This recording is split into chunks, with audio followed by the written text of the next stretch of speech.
Completing a staff request for a research-funded role follows a particular process.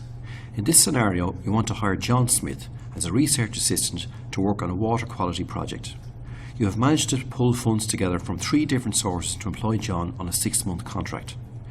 You have interviewed John, and in consultation with your HR officer, you want to appoint him to the research assistant IUA scale of €25,000 per annum. You need to raise a staff request so that the appointment can be approved by the head of the research centre, the faculty dean, HR and finance, and a contract will be issued. To access the staff request application, log into https://staffrequest.dcu.ie using your standard email, username and password.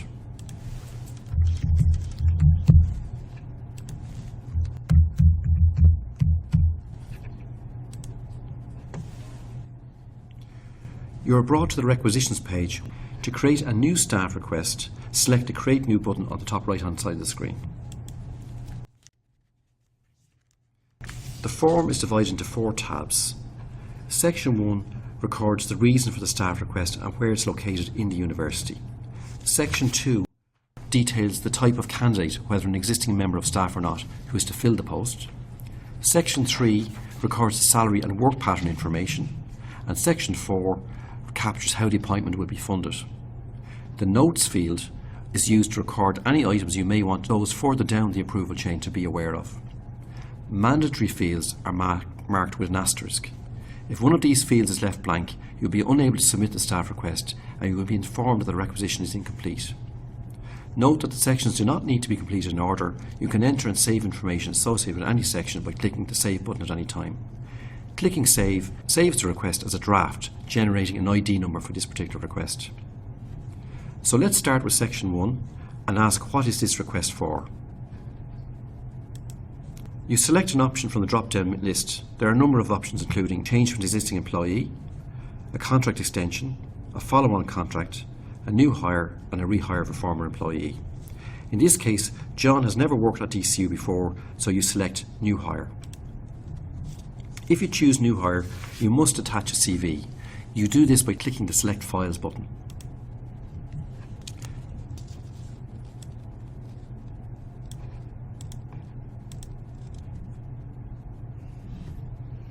You can see that the CV is now attached. You now need to select the legal entity. This application is used by all of DCU and a number of separate legal entities. In this case, the role is in the university, so select DCU from the drop-down list. Remember, John Smith, our new hire, is located in the Water Institute, and that's within the Faculty of Science and Health. So please select the Faculty of Science and Health from that drop-down. Next, you need to select the Water Institute from the School Unit drop-down.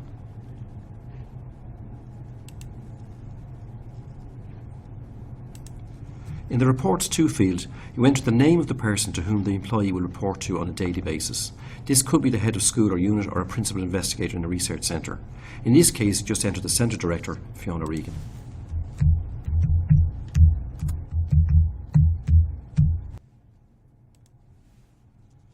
Finally, on Section 1, you must enter the business objectives.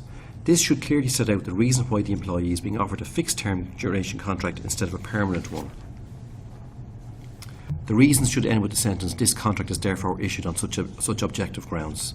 I've created those business objectives in a separate Word document that we can cut and paste into now.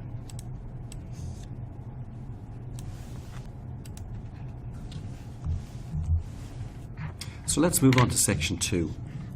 Section 2 details the type of candidate, whether an existing employee or of staff or not, that is to fill the post. First, a quick recap.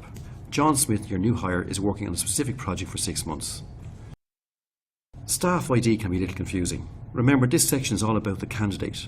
When raising a staff request for a rehire or a change of existing staff member, you enter their DCU ID number here if you know it. If you don't know it, then just type "not known." But if the person is new, as in the case of John Smith, you simply enter the word "new" in the box provided. Next, you enter the surname and forename.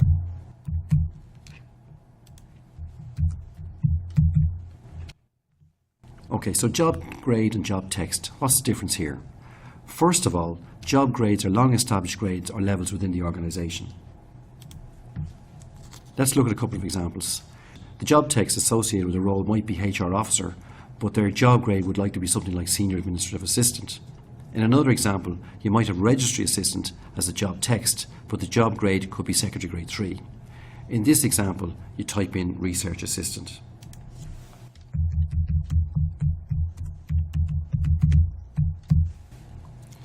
You also select research assistant from the job grade drop-down.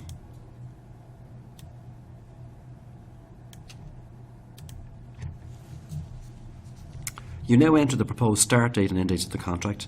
Click the calendar icon to open the calendar, where you can quickly select the appropriate dates. In this example, we want to enter the start date of 1st of March 2017 and end date of 30th of September 2017.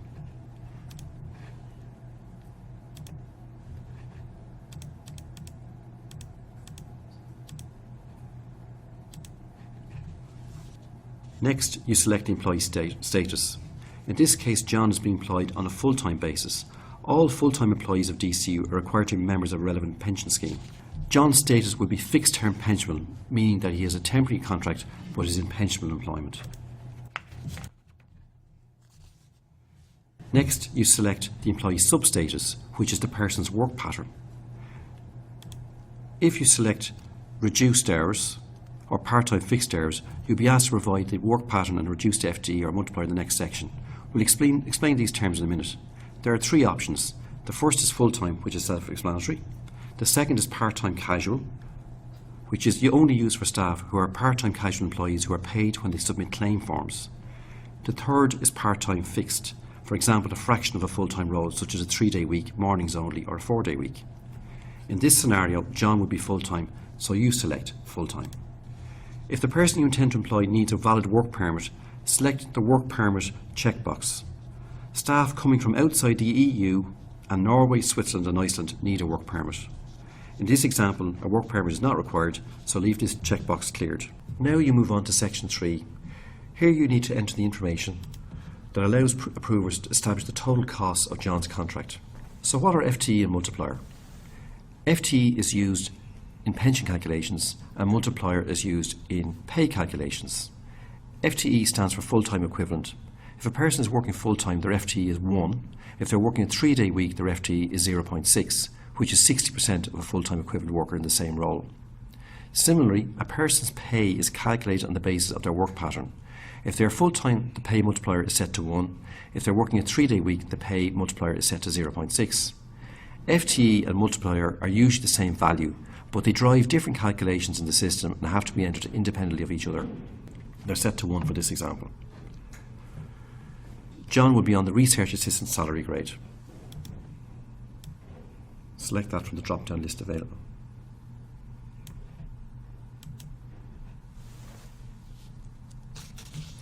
For the majority of DCU roles, the job grades have a matching salary grade, so selecting the grade is fairly straightforward. But for some roles, it may be difficult to select the appropriate job grade and salary grade. In these instances, your HR officer will be able to guide you on this. For most established job grades, there are associated salary grades with a number of incremental points on each scale. You select the appropriate point on scale as agreed with your HR officer. For this scenario, John will be placed on €25,000 per annum.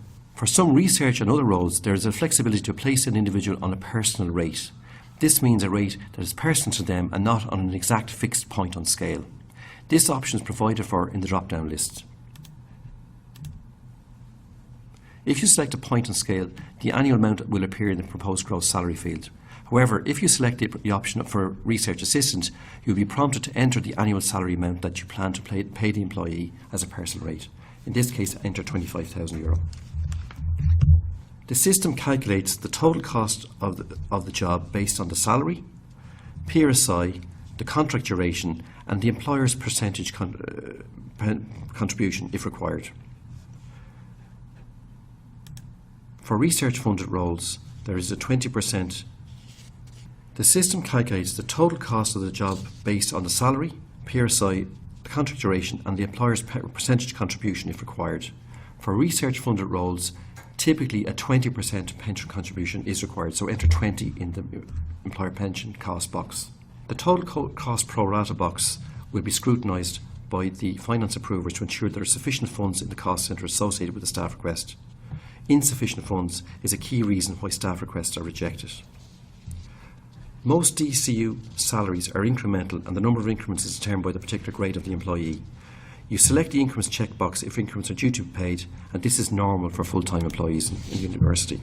DCU Core Employee Database allows employees to access financial and personal information relating to themselves online.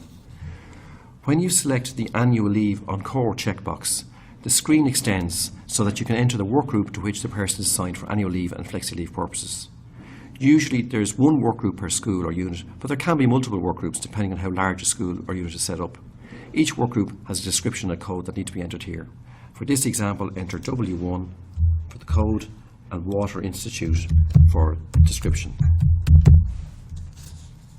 You also need to enter the name of the approver that can approve the taking of annual leave for this particular employee. In this case, enter their supervisor, Fiona. Finally, let's fill in section 4. This section details how you intend to fund the post. A cost centre or project code is a part of DCU to which costs may be charged for accounting purposes. Staff members are funded from a range of cost centres. If you intend to fund the post from just one cost centre, you enter the cost centre code here in this box in the project code field, followed by 100% in the percentage field. In this case, we'll be using P1001, but we'll be splitting the cost centres across two or more budgets, D1001 and S3000, with a split across all three of 50%, 25% and 25% respectively.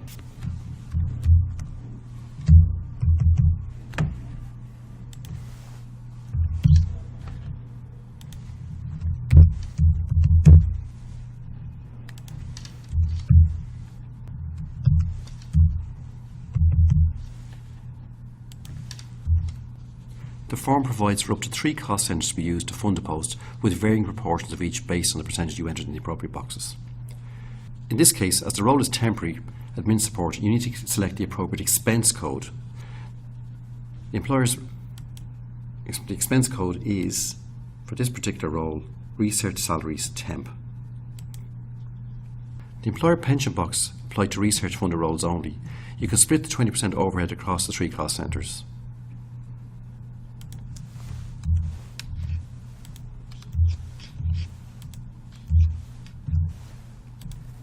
In the charge from and charge to dates, you enter the dates from which posts should be charged against each of the relevant cost centres.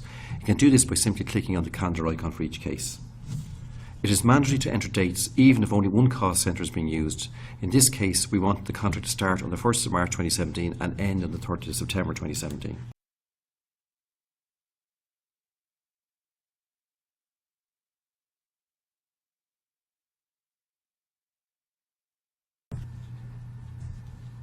Usually enter the same dates as the contract start and end dates, as the cost centres will be used to fund the position for the entire duration of the contract.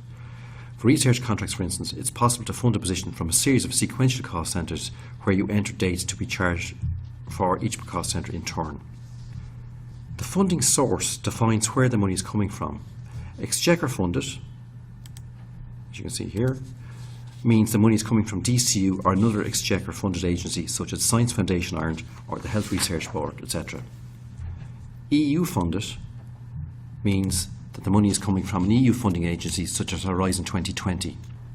Other self-funded means the money is coming from a source other than the Exchequer or the EU. Typically this will be used by campus companies or roles funded by industry. For this particular example, please select Exchequer funded and enter the funding agencies as DCU and SFI.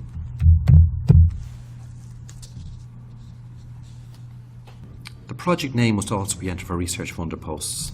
The project name in this example is Water Quality using novel sensors.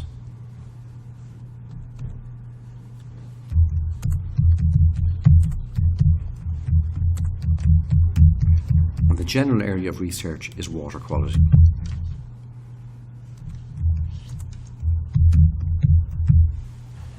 You also must enter the start date of each cost centre that was funded, the start date of funding for each cost centre and the end date of funding for each cost centre. These would have been provided when you got the grant in the first instance. All the accountants are looking for here is that the start date of the funding and the end date of funding are equal to or exceed the length of the contract that you wish to give the individual.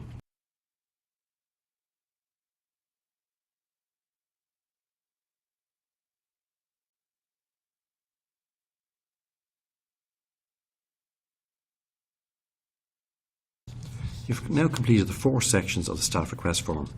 Now that you've raised the staff request for John Smith, you need to put it through for approval. Remember, you can save the request at any point during the process. When you do this, a requisition number is generated and the request is set to be in draft format.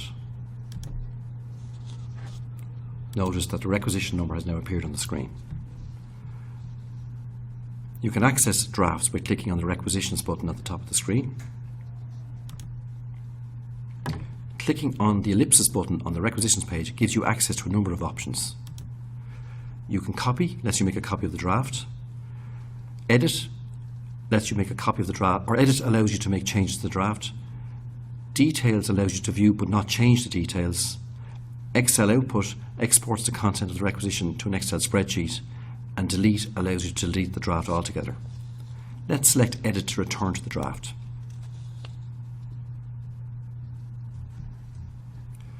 You can make any final changes before putting the request through for approval.